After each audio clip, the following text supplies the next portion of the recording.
Good afternoon to all student. हम physicochemical property drug molecule की in relation to control drug delivery system पढ़ रहे थे। हमने यहाँ पर हमारी फिजिकल प्रॉपर्टीज डिस्कस कर चुके थे, जिसमें हमने aqua solubility, partition coefficient, molecular size, drug stability and protein binding discuss करा था। अब हम पढ़ेंगे फिजियोलॉजिकल फैक्टर।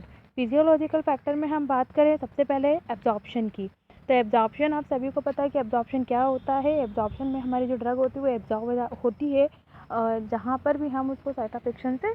अब absorption control drug delivery system का वो रिलीज़ कंप्लीट होता है किसी भी ड्रग का, और उसके बाद रिलीज़ हो जाती है ड्रग कंप्लीटली एब्जॉर्ब होने के बाद। या हम बोलेंगे कि जो यूनिफॉर्म ड्रग एब्जॉर्प्शन होता है, इनकम्प्लीट होता है, वो लीड करता है सक्सेसफुल डिज़ाइन किसी भी oral control release drug delivery system की। अगर किसी भी एब्जॉर्प्टिव कैरेक्टर में कोई भी वेरिएशन हो जाता है तो यहाँ पर डिफरेंट सेगमेंट्स होते हैं जीआईटी के, जो इन्फ्लुएंस करते हैं हमारी ड्रग, या हम बोलेंगे कि जो हमारी कंट्रोल ड्रग डिलीवरी सिस्टम की जो डिज़ाइन होती है उसको। नेक्स्ट होता है डिस्ट्रीब्यूशन। अगर डिस्ट्रीब्यूशन की बात करें तो जो ड्रग की डिस्ट्रीब्यूशन होता है या ड्रग मॉलिक्यूल की जो डिस्ट्रीब्यूशन होता है किसी भी टिश्यूज़ में या सेल्स में, उसको हम प्रीमोडियल फैक्टर हम बोल सकते हैं। और जो ड्रग है उसका एलिमिनेशन काइनेटिक्स भी हम उसमें इंक्लूड करते हैं। डिस्ट्रीब्यूशन में इंक्लूड होता है binding of drug to the tissues and blood protein.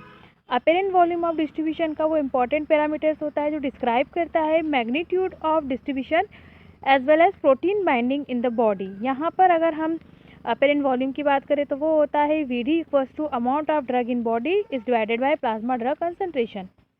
Next होता है हमारा मेटाबॉलिज्म। मेटाबॉलिज्म की हम बात करें तो ये एक इनएक्टिवेशन होता है ड्रग का, या हम बोलते हैं कि जो हमारी कन्वर्जन होता है किसी भी इनएक्टिव ड्रग का एक्टिव ड्रग में, या फिर हम बोलेंगे कि एक्टिव मेटाबोलाइट्स में। कॉम्प्लेक्स मॉलिक्यूलर जो पेटल्स होते हैं वो डिज़ाइन करते हैं हमारी कंट्रोल रिलीज सिस्टम को मोर कॉम्प्लिकेटेड। और यहाँ पर दो मेन फैक्टर्स होते हैं जो रिलेटेड होता है मेटाबॉलिज्म को, जो रेस्ट्रिक्शन करता है किसी भी सस्टेन या फिर कंट्रोल ड्रग डिलीवरी सिस्टम की डिज़ाइन को। ड्रग जो कि एडमिनिस्ट्रेट कराते हैं हम एक लंबे समय के लिए, जो कैपेबल होता है इंड्यूस करने में या फिर इनिबिट करता है एंजाइम सिंथेसिस को, ये जो ड्रग होती है उसको हम पुअर कैंडिडेट बोलते हैं, जो सस्टेन रिलीज फॉर्मुलेशन के लिए एक पुअर कैंडिडेट होती है। Drug which have the variation in bioavailability due to first pass metabolism और intestinal metabolism are not suitable. हम बोल रहे वो सारी ड्रग जिसकी जो बायोअवेलेबिलिटी में वेरिएशन होता है, वो वेरिएशन क्यों होता है? क्योंकि जो हमारी ड्रग होता है उसका फर्स्ट पास मेटाबॉलिज्म हो जाता है, या फिर हम बोलेंगे कि जो इंटेस्टाइनल मेटाबॉलिज्म नहीं होता, उनके लिए सुटेबल नहीं होती है। नेक्स्ट होता है हमारा ड्यूरेशन ऑफ एक्शन, मतलब कितने टाइम के लिए हमारी जो ड्रग होती है वो वहाँ पर स्टे कर रही है या स्टेबल रहती है। तो जो ड्यूरेशन होता है, एक्शन ऑफ ड्यूरेशन होता है, वो इन्फ्लुएंस करता है कंट्रोल रिलीज फॉर्मुलेशंस को। वो डिपेंड करता है उसके बायोलॉजिकल हाफ लाइफ पे किसी भी ड्रग के। यूजुअली हम अगर ड्रग की बात करें जिसकी हाफ लाइफ बहुत ज़्यादा छोटी होती है, तो वहाँ पर हमको फ्रिक्वेंट डोजिंग की ज़रूरत होती है। मतलब हम जो डोजिंग होती है हम बार बार हम बोलेंगे कि दिन में 3 बार या दिन में 2 बार हम उसको देते हैं, और वो मिनिमाइज़ करता है फ्लक्चुएशन किसी भी ब्लड कंसंट्रेशन में। जब हमारा ड्रग है उस ड्रग का हमारे ब्लड में जो कंसंट्रेशन होता है उसके फ्लक्चुएशन को वो मेंटेन करके रखता है। और इस टाइप की जो ड्रग रहती है वो मोर सुटेबल होती है control release drug delivery system के लिए। अब यहाँ पर कुछ साइड इफ़ेक्ट्स भी होते हैं। साइड इफ़ेक्ट की अगर हम ड्रग की बात करें तो मेनली वो होता है जब हमारा प्लाज्मा ड्रग कंसंट्रेशन में फ्लक्चुएशन होता है।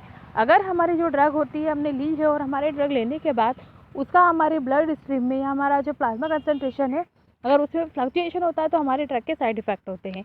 और उसको हम कैसे मिनिमाइज़ करते हैं? By the controlling the concentration. मतलब जो कंसंट्रेशन है हमारे ड्रग का प्लाज्मा में या ब्लड में, उसको हम कंट्रोल करेंगे या मेंटेन करके चलेंगे with in the therapeutic range के अंदर किसी भी गिवन टाइम पर, तो हम हमारे ड्रग के साइड इफ़ेक्ट को मिनिमाइज़ कर सकते हैं। तो हम ये कह रहे हैं कि अगर हमको साइड इफ़ेक्ट किसी भी ड्रग का मिनिमाइज़ करना है तो हमको फ्लक्चुएशन जो होता है ब्लड में, प्लाज्मा में, उस फ्लक्चुएशन को, ड्रग के फ्लक्चुएशन को हमको कंट्रोल करके चलना है। किस रेंज में? थेराप्यूटिक रेंज में। अगर उस थेराप्यूटिक रेंज में हमारा ड्रग का जो फ्लक्चुएशन कंट्रोल रहेगा तो हमारे ड्रग के साइड इफ़ेक्ट नहीं होंगे। यहाँ पर हमारी जो यूनिट फर्स्ट है वो ख़त्म होती है। यूनिट फर्स्ट में हमने फिजिको केमिकल प्रॉपर्टी पढ़ी है, पॉलीमर्स पढ़े हैं, और यहाँ पर हमने कौन कौन से हमारे अप्रोचेज यूज़ होते हैं जो हम किसी भी कंट्रोल ड्रग डिलीवरी सिस्टम को बनाने में यूज़ करते हैं। तो ये ऑल ओवर हमने इतना इस यूनिट में डिस्कस करा है। अब नेक्स्ट क्लास में हम यूनिट सेकंड स्टार्ट करेंगे। Thank you student.